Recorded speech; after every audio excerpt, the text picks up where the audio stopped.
Hello friends, welcome back to our channel hello SR kitchen. ఈరోజు మన special వచ్చేసి మునక్కాయ సాంబార్.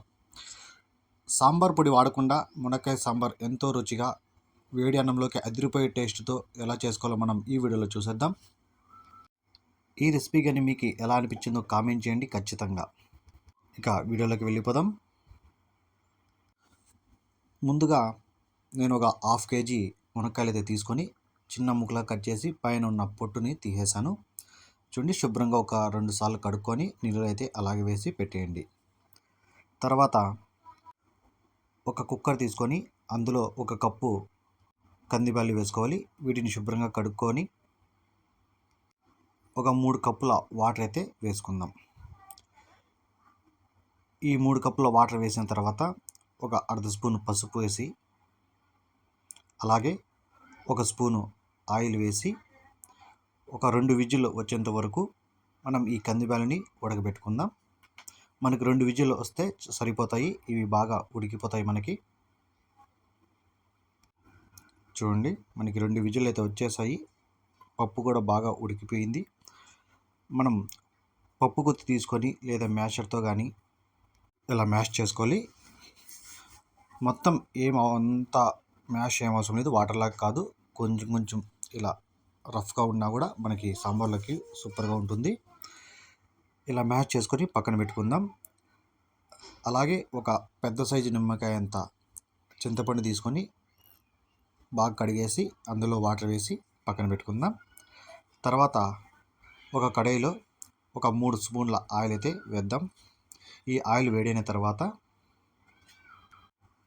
అర్ధ స్పూన్ మెంతులు, ఒక స్పూను జీలకర్ర, అలాగే ఒక స్పూన్ అంత ఆవాలు వేసి ఇవి చిట్టుపట్టలాడేంత వరకు ఫ్రై చేసుకుందాం. ఇవి ఫ్రై అయిన తర్వాత ఉల్లిపాయని ఇలా చిన్న ముక్కలు కట్ చేసి వేసుకుందాం. అలాగే ఒక 3 నుంచి 4 పచ్చిమిర్చిని మధ్యలో కట్ చేసి వేసుకొని ఇవి దోరగా ఫ్రై చేసుకుందాం. ఇవి ఎక్కువ ఏం గోల్డెన్ కలర్ వచ్చేంత వరకు ఏం అవసరం లేదు. ఒక 2 నుంచి 3 నిమిషాలు ఫ్రై చేసుకుంటే మనకి ఇవి సరిపోతాయి. తర్వాత ఒక 7 నుంచి 8 వెల్లుల్లి రెబ్బల్ని ఇలా దంచి వేసుకుందాం. అలాగే 2-3 రెమ్మల కరివేపాకు వేసుకొని వీటిని కూడా ఒక 2 నుంచి 3 నిమిషాలు ఫ్రై చేసుకుందాం మీడియం ఫ్లేమ్లో. తర్వాత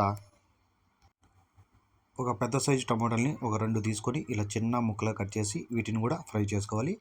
ఈ టమోటాలు బాగా మగ్గేంత వరకు ఫ్రై చేసుకుందాం. వీటిని కూడా ఒక 3 నుంచి 4 నిమిషాలు ఫ్రై చేసుకోవాలి.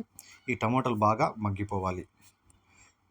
ఈ టమోటాలు బాగా మగ్గిన తర్వాత మనం ముక్కలుగా కట్ చేసి పెట్టుకున్న మునక్కాయల్ని వేసుకోవాలి. చూడండి, మనకి మునక్కాయలు అనేది ఎక్కువ పెద్ద సైజు అవసరం లేదు. చూడండి, మీడియం సైజులో అయితే ఇలా కట్ చేసుకోవాలి. ఇలా వేసేసి మొత్తం ఒకసారి బాగా కలుపుకొని మూత పెట్టేసి ఒక 5 నుంచి 6 నిమిషాలు ఉడికించుకోవాలి. మనకి ఇవి మునక్కాయలు అనేది 50% ఉడికితే సరిపోతుంది. మధ్యలో మూత తీసి కలుపుకుంటూ ఉడకబెట్టుకోవాలి. ఒక 5 నిమిషాల తర్వాత ఒక స్పూన్ ధనియాల పొడి, అర్ధ స్పూను పసుపు పొడి, అలాగే 1-1.5 స్పూన్ కారం వేసేసి మనం రుబ్బుకున్న పప్పుని అందులో వేసేయాలి. ఈ పప్పు అంతా వేసేసి అలాగే చింతరసం వేసేసి రుబ్బుకున్న కుక్కర్లో వాటర్ వేసుకొని ఒక 2 గ్లాసుల వాటర్ అయితే వేసాను నేను. వాటర్ వేసుకొని మొత్తం అందులో వేసేసి మనకి రుచికి సరిపోయేంత ఉప్పు వేసుకుందాం. తర్వాత మొత్తం ఒకసారి బాగా కలిపేసి ఈ సాంబార్ని మనం బాగా ఉడికించుకుందాం.